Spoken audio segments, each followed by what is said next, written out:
Welcome to Chillin' 101. We hope this video helps. You start by making sure the game can hear you. Enable microphone access in both your headset and Waltz of the Wizard settings. Once done, acquire a ring of echoes from the crypt or vendor and put it on so the enchantment can bind. Make sure you're in a quiet space. Background noise ruins calibration. With the ring equipped, open your spellbook to the voice ring recipe and prepare to record the incantation. This is the moment where the ring learns your voice. Now you move into recording mode. Hold the ring with both hands and face the microphone.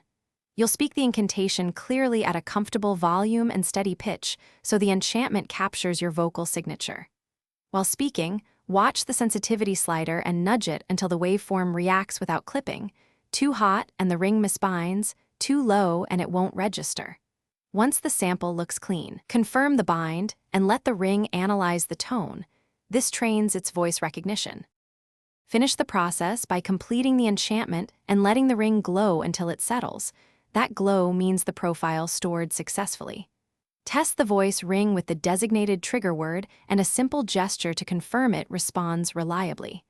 If it fails to react, don't panic. Recalibrate your microphone, reduce background noise, and repeat the recording step. If problems persist, relog the game or remove and re-equip the ring before trying again. Those actions clear transient glitches. Thanks for watching. Consider subscribing if we helped you.